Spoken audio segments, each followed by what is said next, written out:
আউযুবিল্লাহি মিনাশ শাইতানির রাজিম বিসমিল্লাহির রহমানির রহিম। পবিত্র কোরআন মজিদের সূরা মাইদার আলোচনা চলছে। এখন ২৭ নম্বর আয়াত থেকে শুরু হচ্ছে। হে নবী, কিতাবীগণকে আদমের দুই পুত্র হাবিল ও কাবিলের ঘটনা ভালো করে বর্ণনা করো। আদম আলাইহিস সালামের দুই ছেলে হাবিল এবং কাবিলের ঘটনা নবীজিকে অতীতের ধর্ম গ্রন্থ যারা মানত সেই কিতাবীগণকে বর্ণনা করতে বলছেন।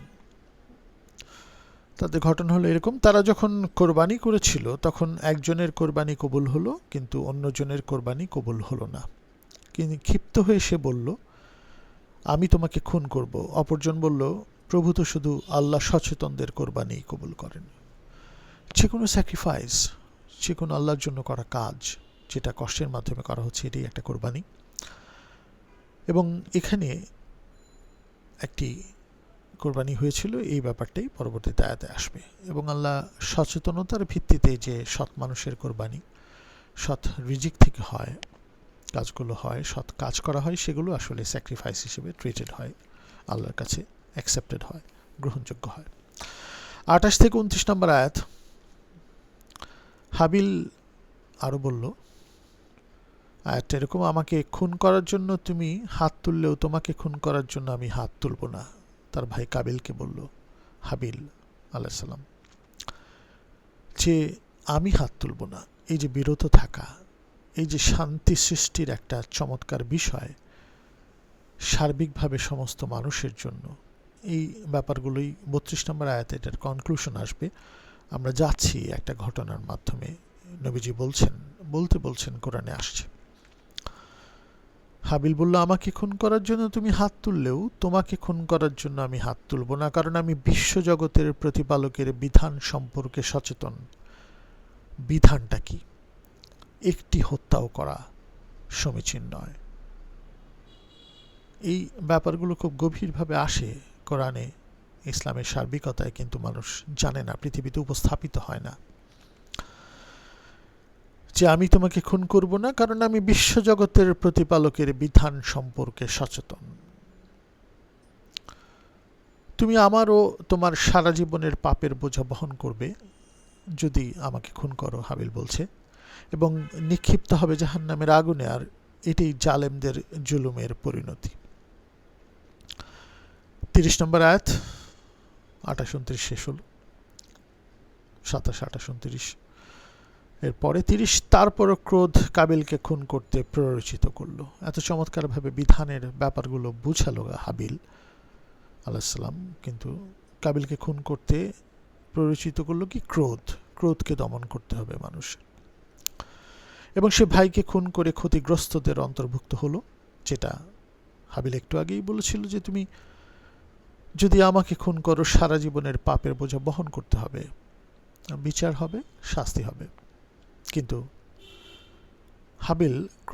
কাবিল ক্রোধের বশে এটা পারল না, হাবিলকে খুন করলো। ৩১ নম্বর আয়াতের পর আল্লাহ এক কাক পাঠালেন। কাক মাটির নিচে লাশ কিভাবে লুকানো যায় সেই প্রক্রিয়া দেখানোর জন্য মাটি খুঁড়তে লাগলো।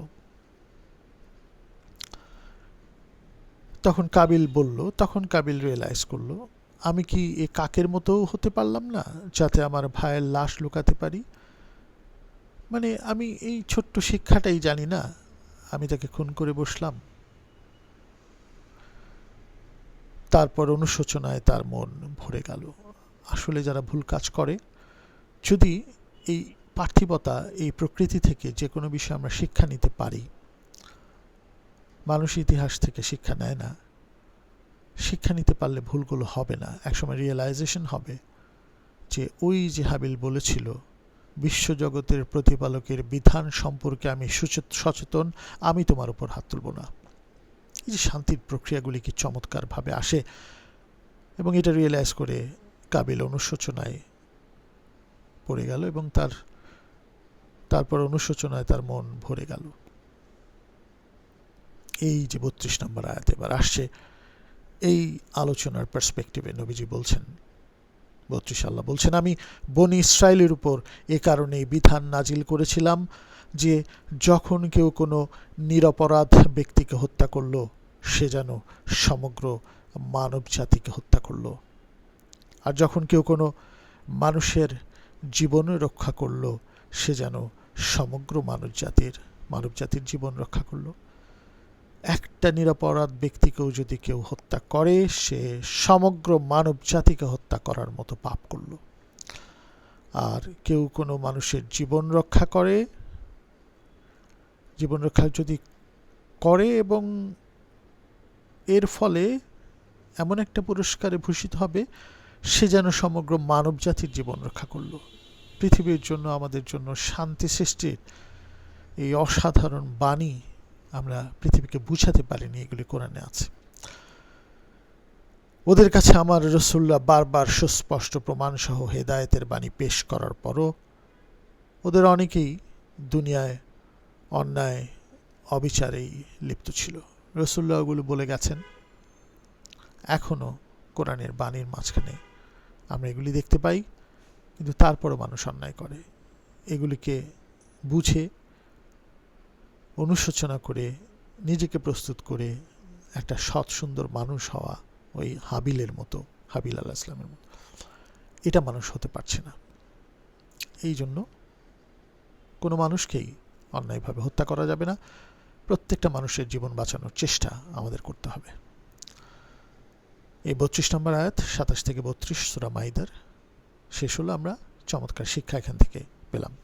জাযাকাল্লাহু খায়রান। আসসালামু আলাইকুম ওয়া রাহমাতুল্লাহি ওয়া বারাকাতুহু।